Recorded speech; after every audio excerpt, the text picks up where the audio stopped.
Rescue Commissioners. We'll notice that on the front cover of the papers, it does say that mentions the word authority, so that subsequently going forward, that'll need to be taken off because it's not the authority. So what I propose to do is some brief introductions for the people in the room and also for the people who will be listening in. If I start with the commissioners, I'm one of the 4 commissioners. My name's Vidh Randanaya. My background was I was the chief of the West Midlands Fire Service, and we commenced our work programme effective Tuesday last week at 1700 hours, and we landed on Wednesday last week. So I'm just going to go around the screen and ask my colleagues to introduce themselves. Ed Wilcox. Okay, yeah, good morning. I'm Baroness Wilcox of Newport, Deborah Wilcox, and I was the leader of Newport City Council and the leader of the WLGA. I'm now shadow front bench in the House of Lords and delighted to be doing this piece of work for Welsh Government back in South Wales. And I know Chris Barton because he and I worked together when I was a councillor in Newport. Great. Carl? Good afternoon all, and I'm really sorry I can't be there, but apparently it's about 4 hours from North Wales. So Carl Fawkes, I'm the ex-Chief Constable of North Wales, still live in North Wales, and as the Baroness said, really pleased to do the work, really looking forward to kind of working with you all and the opportunities that it rises. So thanks very much, and as I say again, really sorry I can't be there. Kirsty? Good afternoon, everybody. I'm Kirsty Williams, one of the 4 commissioners. I was very fortunate to meet many of you last week, and I want to thank everybody for the very warm welcome and kindness and hospitality shown to both Vidh and myself at the offices last week. For those that don't know, I served as the Senedd member for the constituency of Brecon and Radnorshire for 22 years. I was Minister for Education for 5 years, and amongst my current responsibilities, I'm the Vice Chair of Powys Teaching Health Board. Thank you. So if I just explain how we're going to do this, we're just going to introduce all of you people, so it's partly introductions for the other commissioners. So if I could just start with you and we just work our way around. Good afternoon, my name is Lisa Mullen. I'm the Temporary Head of Finance, Procurement and Property. Good afternoon, Chris Barton, the Independent Treasurer to what was the Fire Authority and is now the Commissioners.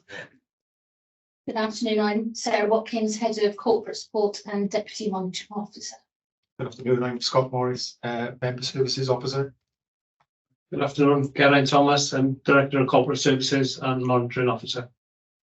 Afternoon all, Gary Davis, Director of Technical Services. Good afternoon all, Alison Reid, Director of People Services. Good afternoon, everybody. I'm Stuart Millington. I've been appointed Interim Chief Fire Officer last week by the Commissioners, and I really look forward to working with you all and making the change that's necessary to bring the service to where it needs to be. Good afternoon all, Dewi Rose, Temporary Deputy Chief Fire Officer, responsible for service delivery. Welcome to South Wales Fire and Rescue Service. Good afternoon all, Megan Morris, Secretariat, and I've been minute taking for today's meeting. Great. So the purpose of today's meeting is to replace the previously scheduled Fire and Rescue Authority meeting. One of the other commissioners tonight, Kirsty, we reviewed the papers that were set for today as part of the Fire Authority business, and we felt that a number of papers did not need to be approved because they were matters of routine, but there were certain papers that needed to be brought today for decision, principally of which is the budget, which there is a hard timeline which has a legislative requirement to be set. So these papers, of which there are 2, one is the budget, and I'm going to ask the Treasurer to take us through the relevant sections and identify any of those matters of concern that should be brought to the attention of the Commissioners. Over to you, Chris. Thank you, Chair. What I was intended to do, Commissioners, was rather than actually sort of read the report, which I'm sure you've already had a chance to look through, with your blessing, I was going to do a fairly quick PowerPoint presentation, which is slightly wider in terms of give the context for the budget setting and provide some background on which the Fire Authority's finance works as well, so that hopefully it would give you a kind of bit of a wider understanding of the background, but also the decision that you're being asked to take today. So if you just bear with me, I'll hopefully share that presentation with you. Can Commissioners on screen see the presentation? Yes, thank you. Okay, so just in terms of, I will whip through these slides fairly quickly, but if you've got any questions, then please stop me. Feel free to leave until the end if you that's more appropriate. The funding mechanism for the fire authority is based on the fire order, which actually sets out the arrangements in legislation. And basically what it means is the fire authority's revenue budget is funded from the 10 constituent authorities within the area, and it's funded in proportion to population. So the higher the population of the council concerned, the more money they put into the system. So no surprises, Cardiff, the biggest one on there. These are the current year figures, £21 million, with at smaller end, Merthyr and Blaenau Gwent, you can see there with the smallest populations down at 3 million. So the fire authority has no ability to change that basis of funding that's set down in law.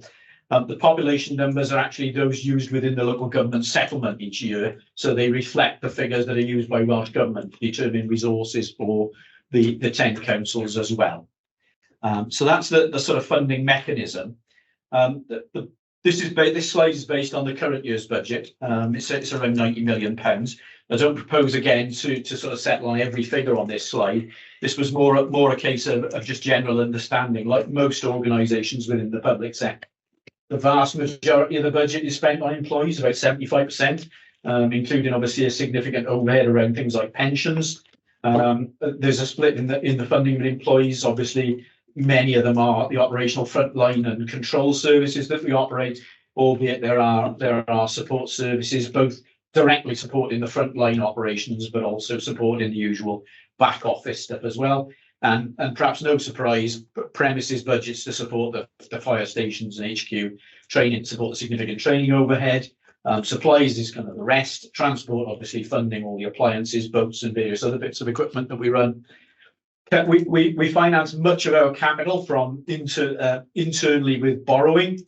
So therefore, we have to service that borrowing. So that's interest and loan repayments. So there's a £5 million budget for capital financing.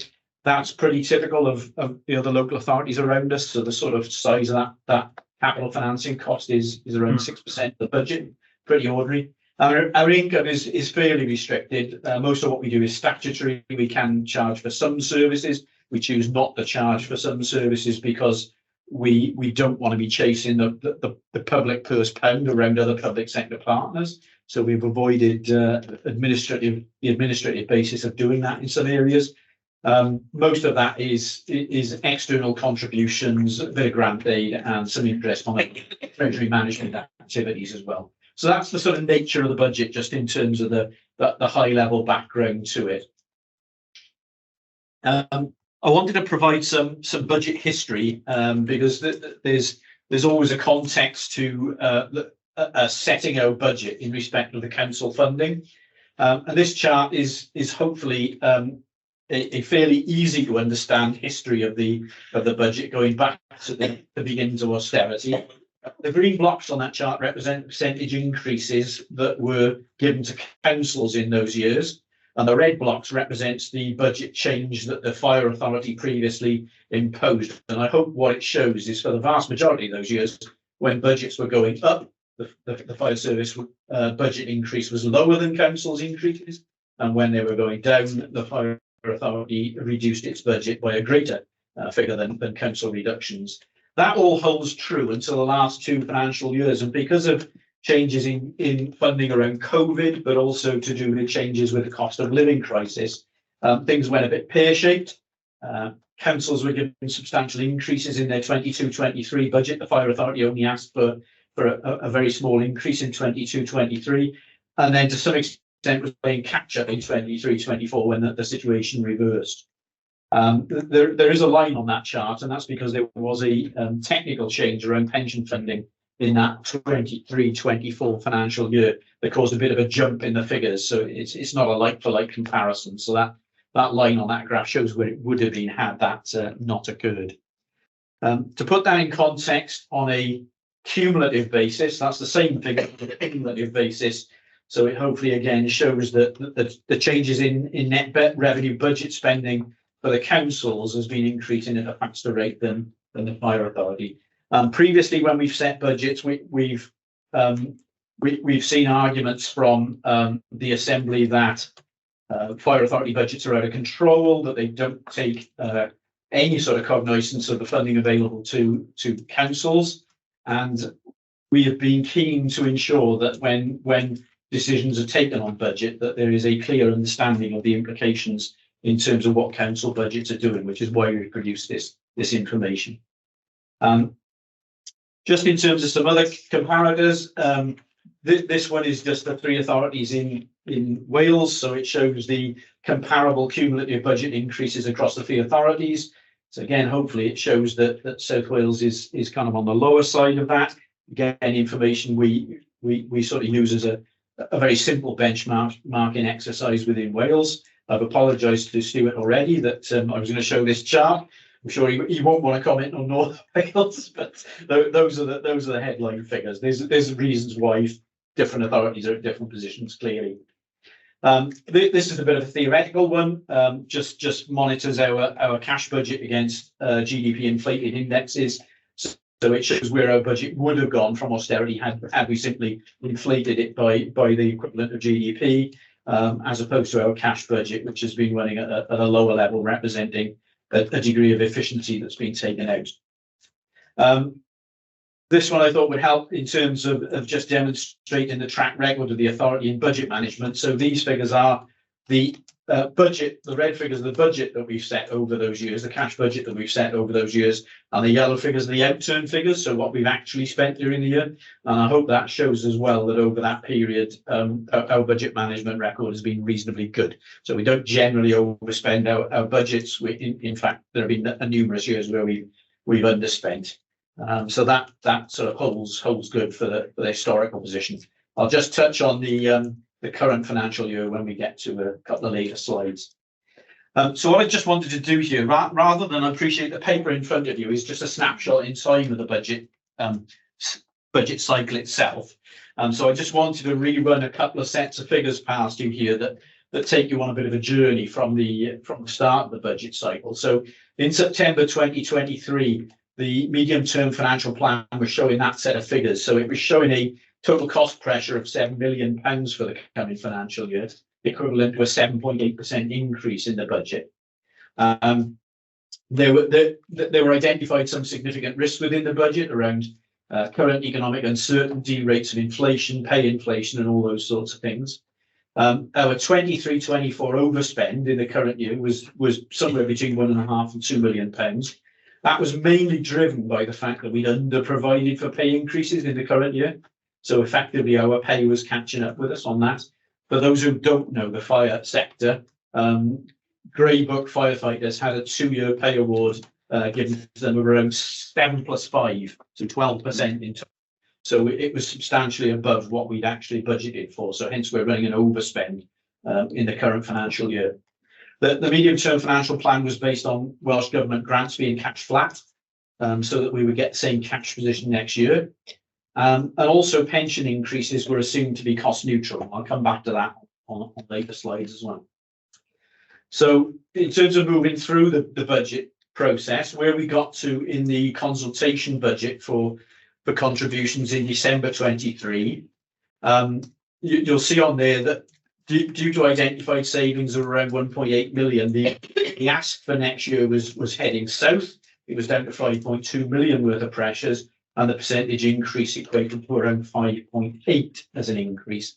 You'll see that the 23-24 overspend had reduced, so it had come down from somewhere between 1.5 and £2 million. It has now come down to 1.3 million. So again, kind of management action is driving that overspend position down through the year. Still assuming cash flat grants from the Welsh Government at that time, and still assuming that pension increases would be cost neutral on the service.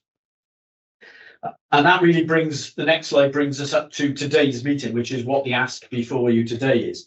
Now, in a sense, very little has changed on these figures from the previous slide, but what has happened is there has been a pension change, and I'll come to that in a moment.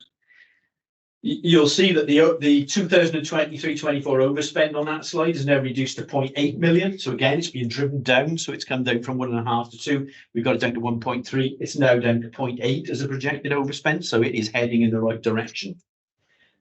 We now have an announcement by Welsh Government on grants.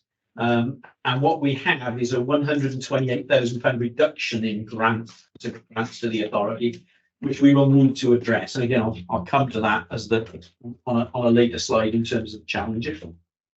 But the key thing that's changed on this slide, in terms of the decision before you today, is around pensions. What has been going on in the background through this financial year is the Government Actuaries Department has been doing a revaluation of the Firefighters Pension Fund. And what that has resulted in is the cost of firefighters' pensions going up by around £1.3 million.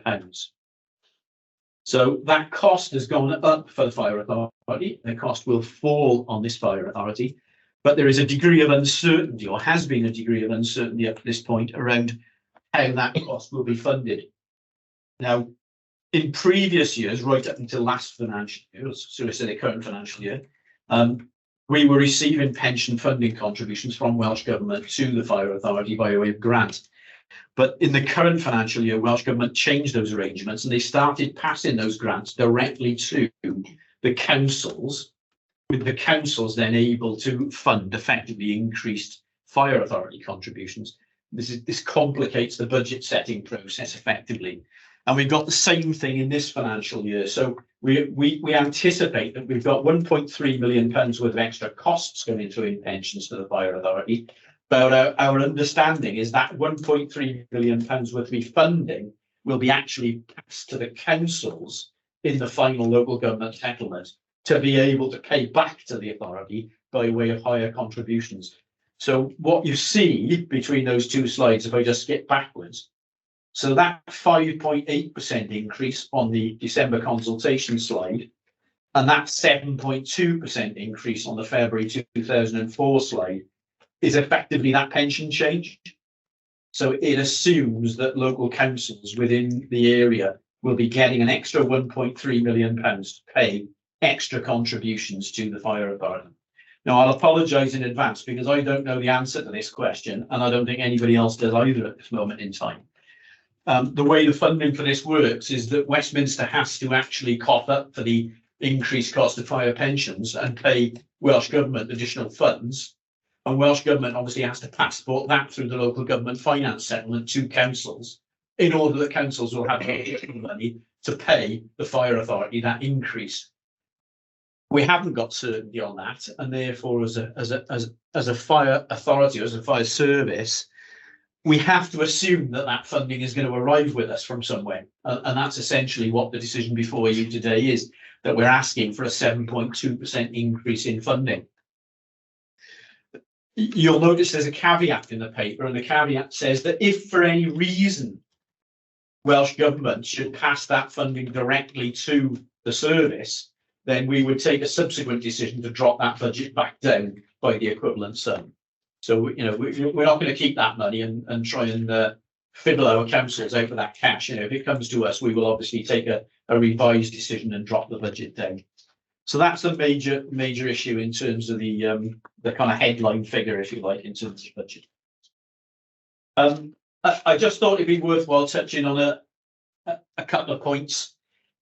This one is the usable reserves available to the authority, and I have had a chance to sort of talk to some of the commissioners, and this question has been asked a number of times. It was asked by the Scrutiny Committee of the Fire Authority earlier in the year. It's been asked by some of the authorities we've met in terms of the budget consultation exercises.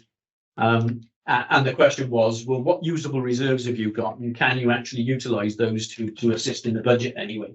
So what I've just done there is set out the total usable reserves of the authority over the period. You'll see that there are ups and downs all over the place. 2017 to 2020, there was a significant capital project at the training centre for the carbonaceous burn facility. So that was funded from reserves. So that's why there's a drop off from 2017 onwards, where that funding was utilised. And we've managed to recover the situation through generally sort of underspending a few fortuitous sums that have come into the authority around things like rate refunds and stuff like that, which has enabled us to actually push the reserves back up. And then the two yellow bars are where we anticipate reserves going based on the latest information that we've got. So in a sense, as a treasurer, what I think I'm showing there is there's not a downward trend in reserves. You know, this is not a a downward slide in reserves, which would give the commissioners any concerns that the utilisation of reserves, which is implicit in this budget, is likely to cause an immediate problem for the sustainability of the authority. Equally, in terms of responding to those who asked the question, can the commissioners or can the fire authority previously put more reserves in order to reduce the budget ask? I think my position on that is there are still significant risks in the system. There are risks around the inflation assumptions, and there are risks around the authority's responses to a number of issues that we will be facing. And therefore, my answer back was, I wouldn't want to see the authority simply throwing reserves into this process in order to reduce the budget headline without a clear plan of how it would get out of that situation in future. Okay. And that really brings me on to my sort of summary slide, if you like, in terms of, well, what does this mean for the commissioners and the service going forward in terms of setting this budget?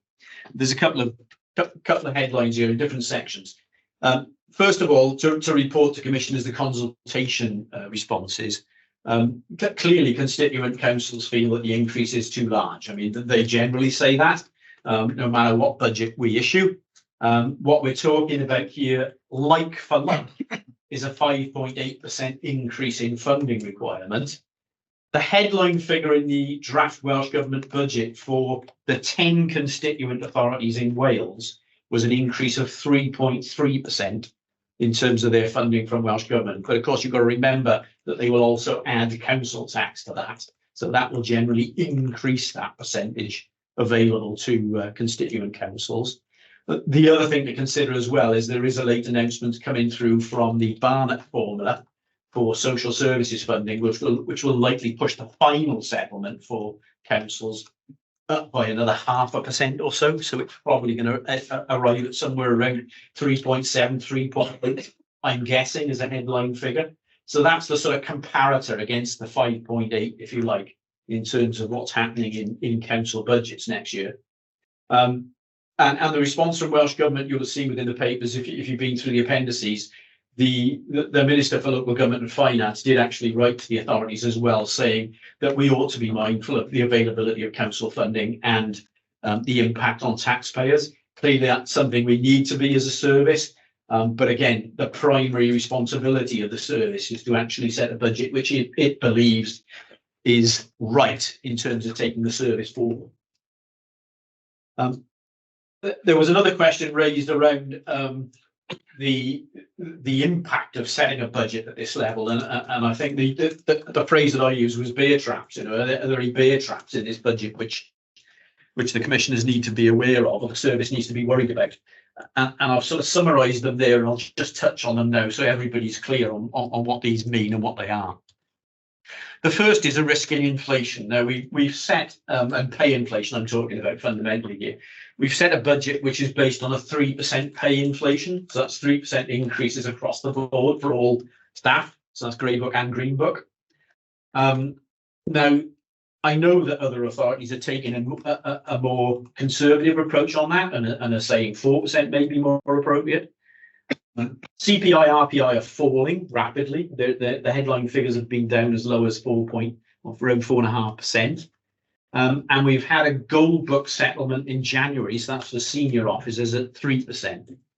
So I think in terms of the budget assumption around 3%, it doesn't look unreasonable to me. Yes, there's a risk in there. It could be higher than that, but I don't think it's a significant risk.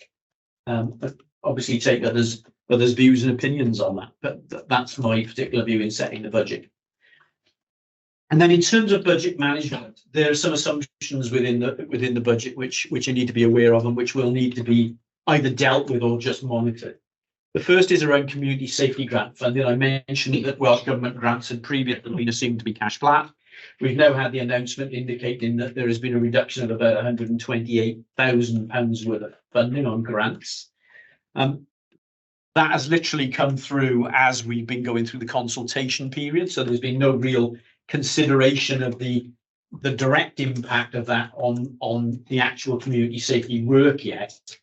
And where the authority were previously, and again, take the Commissioner's views on this, we really need, I think, to have a report back from the teams who deal with community safety to understand how they can change the service, what they can cut without impacting the activity, to actually help the authority deal with that 128k cost. At the moment, we've probably got reserves to deal with, adequate reserves to deal with some of the impact of that. But I think we'd like to see a revision of the activity and the service to actually accommodate at least some of that 128k saving to actually help deal with that. So that's a report, I think, that should be coming forward in due course. I've mentioned on call there, within the budget, we budget for our known staff complement, but what we also do is we assume vacancy provisions within the budget when we do the budget. And the vacancy provisions are based on historical precedent. So we don't just pluck them out of the air. We see patterns of activity in terms of vacancies within the service. One of the big areas is on call. Now, for anybody who's been following the press around this, there has been press on this coverage, particularly put about by I think some of the rep bodies, saying that they're fearful that on-call firefighters are not being recruited, that the service is deliberately holding posts vacant in order to save money. And I need to reassure you at this moment in time that that's not the case. Nothing could be further from the truth. In fact, for a number of years now, the service has had a team actively trying to improve recruitment and improve retention around the on-call cadre. Despite that, there has still been significant underspending in that area because we haven't been able to fulfill all the contracts. So the assumption within the budget is that there will be reductions in that area, but they're not actively sought. Nobody is actively seeking to not recruit on-call firefighters. In fact, quite the opposite. We are actively trying to recruit on-call and fill those contracts. So it's important that commissioners are aware of that issue, an assumption in the budget, and aware of the fact that this work is going on behind the scene. Is it a budget risk? It hasn't been for a number of years now, and I don't anticipate it being the coming year, but you just need to be aware of it. We are funding some temporary staff from reserve, so there's a small number of temporary staff in post that are on fixed term contracts doing particular pieces of work for the authority. So supporting some things like additional property maintenance and property projects within the capital programme. Because they are of a temporary nature, we are funding them from reserves. That is deemed acceptable because, of course, their contracts will end and that funding will stop. So it's not as if they need to be funded from the base budget because they will stop as a cost in due course. And the other aspect, which is just a general point, really, obviously, there are assumptions that service managers will deliver savings and will be able to manage their budgets at the budget level that we're setting. Again, it's never been a big issue in the past. Don't anticipate being a big risk coming. But again, we just need to be aware that they do need to deliver to their budgets that we are setting. So budget monitoring is key within the process. So those for me are the things that perhaps kind of keep me awake at night in terms of the detail of the budget. I don't think they're big issues. I think they're fine in terms of the assumptions that we've got in there at the moment. And in terms of the element of financial risk there, because of the level of reserves that we've got, we have capacity to deal with those risks should they materialise. Okay. The bottom ones that I've got on the slide there are just sort of a bit more unknowns at this moment in time, but I thought it was worthwhile just rehearsing them as part of this decision-making process. And I think they play out in some of the discussion about the reserves that we've already been talking about. The first is clearly that the situation we're in at the moment in terms of the culture review. There's a lot of activity that's going to flow from that, and some of that might come with spending pressures. And I'm not going to second guess what those are at this moment in time, but in terms of responding to the culture review, we've heard various things or activities that need to take place, and some of them may cost money. So we need to be mindful of that. We haven't got a budget on it. We're not talking about the cost of the review itself by Fenella Morris. We're talking about actions that may come out from the implications of that review. So we just need to be mindful of those. We need to be mindful of the fact that there is a period of change coming here within the organisation. And one of the key drivers to the level of reserves that we carry in the accounts is the potential for the cost of industrial relations activity. And I think that hasn't gone away, that is still there. In terms of whether it's simply pay increases and the pressure around pay, or whether it's actually the organisational change that might flow naturally in terms of the work that we're doing, or indeed specific things that might come out of the changes, either from the review itself or possibly from other factors like the recommendations of the fire advisor or other projects which may come along in terms of change. So that is a potential risk to the authority. There's a big question mark hanging over that one as well in terms of the Minimum Service Act, in terms of the impacts of strikes within the UK. We know that UK government is putting through legislation to minimise the impact of industrial relations taken by firefighters. We don't know how that's going to be in Wales yet. The Assembly may have to make different decisions in terms of Welsh legislation. So again, it's another variable that we don't know yet, but it's worthwhile just registering in terms of risk. And the last one I put on there is around governance and funding. And just a bit of a history lesson around this. Welsh Government did a governance and funding review some years ago now, it was about 4 or 5 years ago from memory. It did look at the governance arrangements for fire authorities and talked about options. It also looked at the funding mechanism and talked around options for that. In the end, nothing changed, so that the review concluded nothing much at all. But I'm conscious of the fact that is still bubbling away in the background. Audit Wales are currently doing a governance review of fire authorities, so they've been doing some work on that for a number of months now. And there is still that view from particularly councils and Welsh Government that the funding mechanism may not be fit for purpose, that this business of commissioners, whether they be commissioners or fire authorities, imposing an increase on councils with little or no regard for their views is something that cannot continue. So there's always the prospect of the funding mechanism changing, and that might or might not come with a financial implication. So it's just to put that on the horizon as well in terms of our scanning. So that's a sort of a very quick canter through all of the issues really in terms of the budget, where we come from, where we are at the moment, some of the issues that are within it and are going alongside it. In terms of the headline that's in the report, these are the figures, the ask that would be on the table if this report was agreed. So that's at the 7.2 level. That's with the pension cost built in.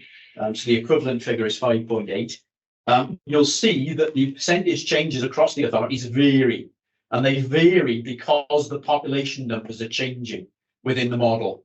So what you see on there is that Newport and Cardiff are getting quite high increases, above average increases at 8 and 9%, whereas the other authorities are all generally below average, down as low as 5.3%. That's because those population numbers drive those numbers out. We haven't got a say in that. That's how the model works. What it does reflect is, generally speaking, Newport and Cardiff's increases in the local government finance settlement for councils are higher than the other authorities on that list as well, who will see lower increases. So they're reflective of the general financial position that the authorities find themselves in. But they are higher numbers. Put that out there now, as I've already said. 5.8 as a like-for-like headline figure is higher than the 3.7, 3.8, I'm guessing that the final settlement might look like. And I'm going to stop talking there. Very comprehensive. Thank you for bringing us up to speed on so much. I know there were some queries earlier from commissioners about the community safety grant. Lady Wilcox. Thanks very much. And thank you, Chris, for that presentation. If that presentation could be made available to us as well on email, that would be really helpful to refer back to. It was a good trot through as opposed to reading all that detail. And I would have expected nothing less from you. So thank you very much. I picked up about the 128k because I didn't have an idea then what our reserves were. But in the light of, we've got about 14 million of usable reserves. I suppose 128k is a very small sum when I raised the matter about it. But what I would like is for us to continue what you said about a review of how that 128k is used, whether we need to use some of it or all of it. So that's point number one. Point number two, the issue with councils. Clearly, Welsh Government have changed their financing this year with the grant issue. So, grants have gone direct finance to councils, but we need to be very, as a former council leader myself, we have to be very mindful and watchful that we get the money that the councils are given for us. So that needs to be a really positive watching brief to make sure that those figures turn out to be what they should be as the system changes. And my final point, potential challenges. We don't know what those potential challenges are going to be now. So we will be setting this budget today, I'm sure, but we will also need to be looking at returning and reviewing what we say today as the changes are implemented. So a watching brief on all those three things, really. The small sum of 128k, the money from the councils, and our future potential challenges. Diolch yn fawr. Can I just respond on that? So just on the 128k issue. So I think the chances are it's going to be a combination of things, because it was quite clear when the Deputy Minister made that statement around the reductions, and the quote is written in the report. There were some activities that they thought would not continue and would not be funded, and therefore the authority might be able to respond by simply lowering costs. So that will simply deal with the issue. In the past, there's very much been a view from the service that community safety activity is key to lowering incidents and lowering response, and therefore the service has chosen to continue to invest even where Welsh Government have withdrawn funding. Yeah. So I think that's the nature of the report that needs to come forward, is a consideration of how we reconfigure the service, how we can continue to do that activity whilst driving out as much of that cost as possible. Okay, just before I bring Kirsty and then the deputy, you've talked about reports that are going to come back in respect of that 128k about the various roles and tasks. When do we expect those reports back? That is, I mean, that was only a consideration from the Assembly's announcement. I suspect that we will need that back very, very soon, ideally before the start of the new financial year, but if not, very soon after. So I think that's a discussion with our community safety colleagues. They're talking about 6 to 8 weeks to go. Right. Yeah. You could answer specifically on that. Yeah. Please. Yeah. Dewi Rose, Temporary Deputy. Just to assure you, there is a report being prepared as we speak, and work is being done. We've had discussions with Chris to inform his budget proposal today, so that's been factored in. But we are very much minded, the community safety team, of trying to find ways we can still deliver the important work we're doing, particularly in relation to our response to domestic violence and firefighter safety. So the head of community safety is doing that work, preparing a report. Would have been reported through our previous governance structures. So I'm happy to have a chat, perhaps offline today, to ensure that's reported to the commissioners in a timely manner. Okay, that's useful. Thank you. Kirsty? Yes, thank you for that. I was concerned about having a timescale for that particular piece of work. 2 questions. Chris, you talked about a level of confidence around the resources being made available from the Westminster Government to the Welsh Government with regards to pensions. So could you give us an indication of your level of confidence, actually, that is going to happen? And the timescales that you anticipate that those resources will flow. And then with regards to the fact that my understanding is that a implementation plan and working groups have been set up to look to begin to implement the finding of the KC's report, but you've said today there's no budget associated with that work as of present. So when coming up with that draft implementation plan, what consideration was given to attaching resource financial to that, please? Okay, picking up the first one first. Pensions, this discussion has been on the agenda for the last 6 months in terms of the Government Actuary Department's work. It's only more recently we've actually started to see the numbers coming out of it in terms of understanding what the financial impact was. Our contact is with the fire branch within Welsh Government, so our colleagues within the the Deputy Minister's portfolio, they've given a clear indication that it was extremely unlikely that funding would be direct to the fire authority. So given that the current year, the change was made to finance this type of stuff via the local authorities, they're saying, well, that's the only route in town now. They've done it this year, they're going to do it next year. Our understanding from local government finance colleagues within the Assembly is there is an ongoing discussion with Westminster around this pension funding issue, not just for fire services, but it's the same across other unfunded schemes, particularly for education for the local authorities, of course, because they will have to fund that as well. There are similar issues coming out of it. So it's entangled with a much bigger question about funding for pensions across the piece. The Welsh Government budget is going to be set in the first week of March. And I doubt whether or not we will have confirmation of this funding, or they will have confirmation of this funding before they set their budget. But I may be proved wrong on that. I suspect what will happen is they will end up issuing the final local government settlement and then issuing specific grant funding as a second decision sometime towards the end of the financial year when they have confirmation of funding. So apologies for that sort of slightly convoluted answer. We are one step removed from this, and we are certainly not. We don't have any direct contact with Westminster to have certainty on either the quantum or the timing of funding. Unfortunately, we can only make assumptions as a fire service at this moment in time. I'm sorry, I didn't write the second question down. I forgot what it was. I was asking about what considerations had led to a decision not to allocate any financial resource to implementing the KC report at this stage. Sorry, thank you very much for reminding me. Yes, so the actual plan itself was to start to target the areas concerned, but I think until the working groups reported back on specific activity, I don't think it was really possible to start costing proposals.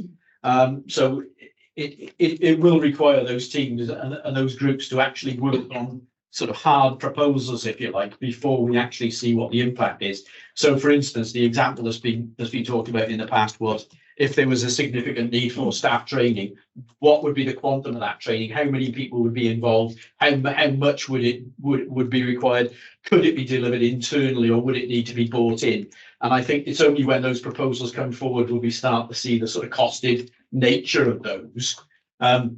What I have got in terms of the usable reserves, I believe there's some capacity there to actually fund work like that. So I think we would again, once we see the costed items coming out of those plans, we would have to take a view in terms of whether we want to commit those reserves and resources to those specific plans. So you know, there is capacity in there to deal with some of these risks, but I think we want to see what those numbers were and what the outcomes from those numbers were before the commissioners can take a view on whether it's an investment we would want to make. Yeah.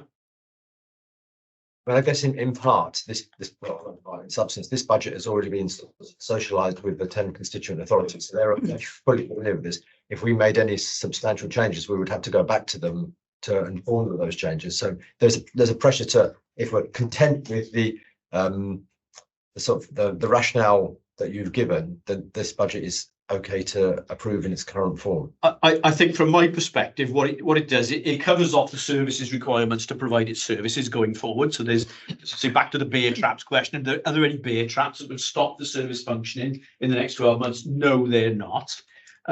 If there were specific additional requirements to actually fund activities, then I think the capacity is there to do that outside of that budget. But I think it clearly have to be with the decisions of the commissioners to invest that money to achieve those out. But the capacity is there, I believe. And we'll be revisiting this budget constantly, won't we? There's a regular budget monitoring process which Lisa's team heads up. So that will be part of your reporting mechanism on a regular basis. So you'll see what not only what the day-to-day revenue contributions budget is doing, but also if you want to set up specific projects, funded projects, obviously we can arrange for those to be reported back in as well. Okay, great. Lady Wilcox, and then I'll come back. Thank you, Chair. You know, notwithstanding Chris's comments just now, you know, and the unprecedented nature of us taking over at this short time, I'm happy to agree the budget, but I'm very keen that it's minuted, that we revisit it more regularly than perhaps normal. So we would be looking at this. And probably, with the issues, raised, Kirsty raised the issues about that, the sums available and pensions. I've raised about councils and grants. There's a lot going on here, and we'll need to keep a much closer eye on it than perhaps we would have. So I want that made absolutely clear, that we will for the sake of the process and Welsh Government procedures, pass this today, but with a close eye on what we're doing and regular updates. Thank you. So I had a few general questions just for my naivety. So apologies if these are low level, but ultimately going back to the 128 K, it's my understanding that that's an all Wales grant, and it's a proportion of. Yeah. Has that conversation actually been had? Well, so to clarify that, 128K is the local impact. So that's the impact on South Wales. Okay. So that puts the clarification on that. I'm sure, I'm not party to it myself, but I'm sure those conversations are being had in Wales in terms of the responses. Some of it is more all Wales than others is the issue. Yeah, the activity is different in different parts of the country, and what happens, three representatives from the three services come together and agree the split of the overall budget. And that was my question as to whether or not that conversation has been had to determine that it's 128 grand impact on the service, more or less. I'm not absolutely certain of that. We quantified it as 128K for our service at the moment. I'm guessing that's based on the existing agreement between the three. Because the business cases are only being drafted as we speak, I think.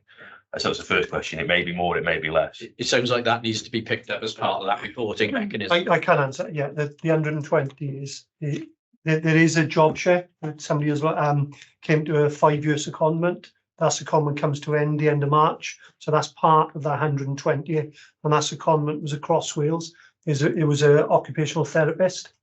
So as part of that, and that share is within the 120. We are looking at it on local level to inform the budget and how we change our working practices to cover some of the areas impacted by that change in budget.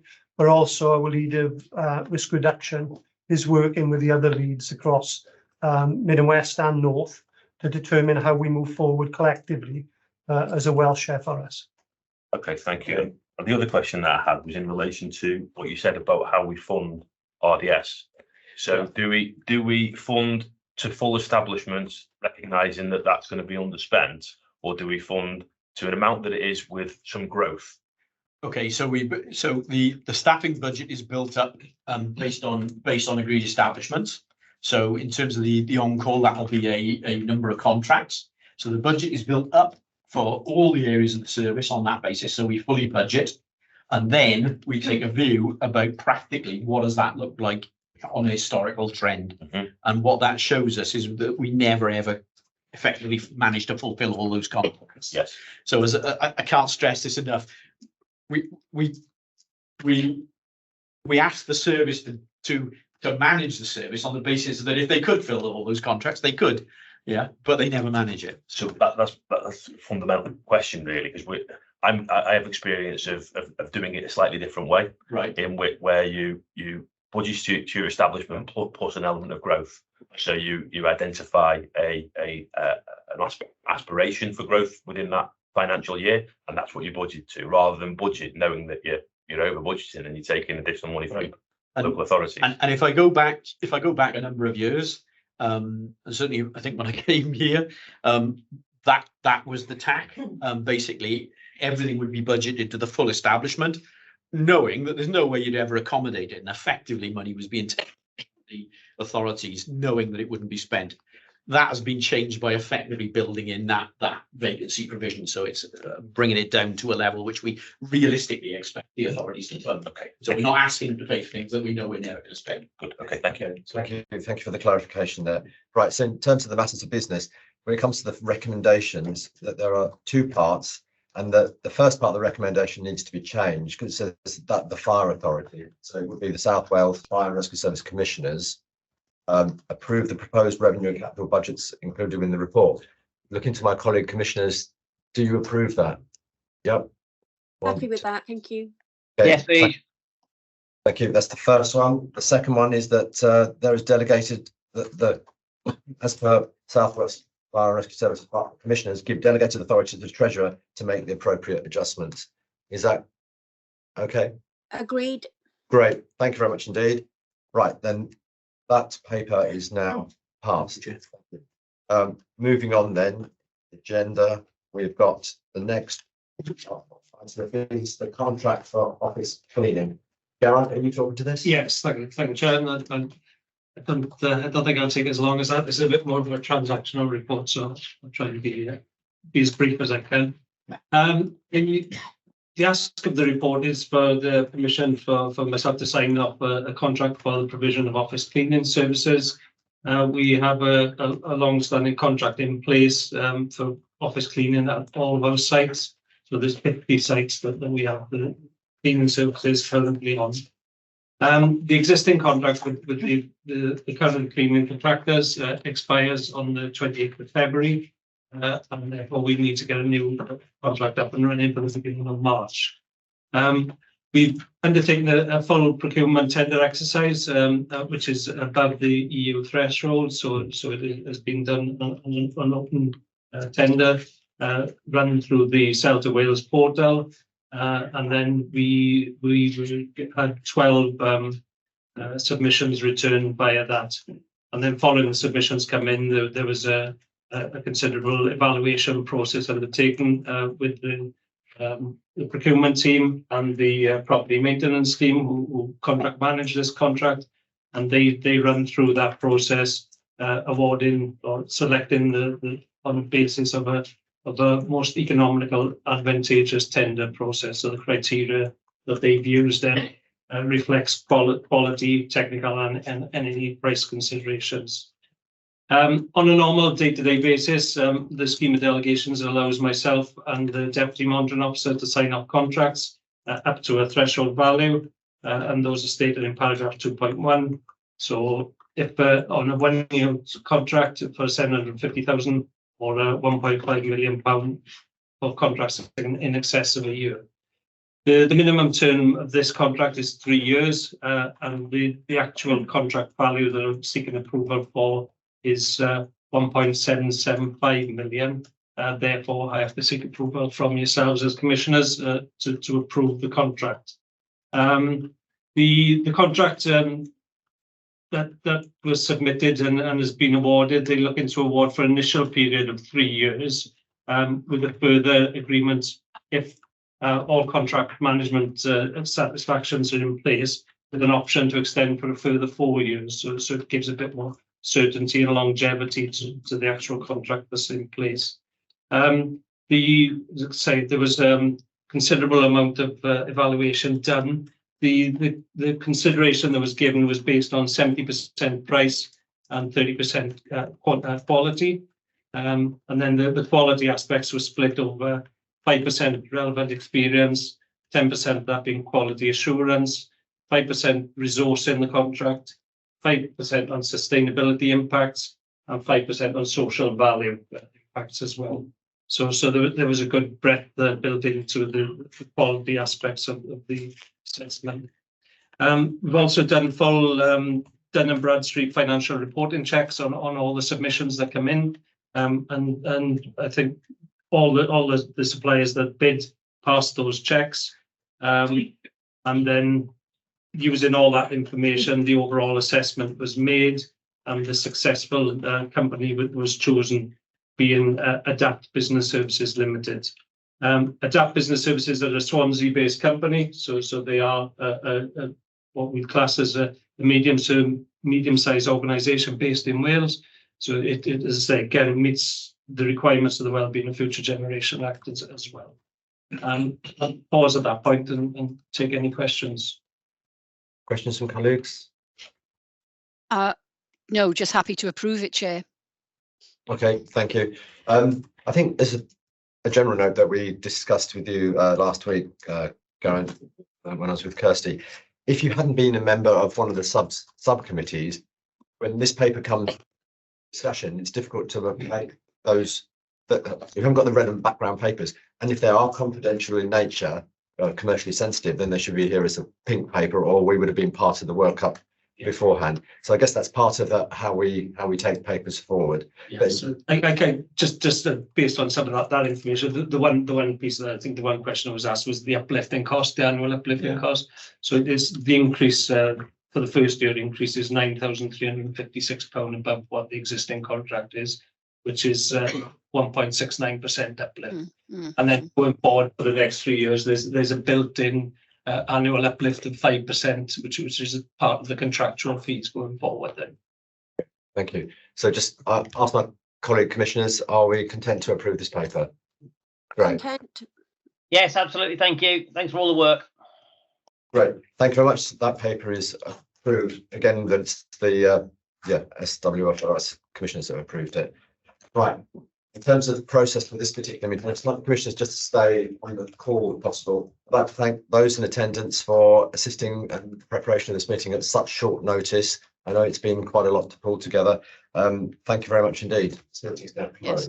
Thanks, Chair. Just before we go, I'd just like to echo that thanks and to say that I'll be in Wales Thursday and Friday this week, so I'll be down at the headquarters Thursday morning.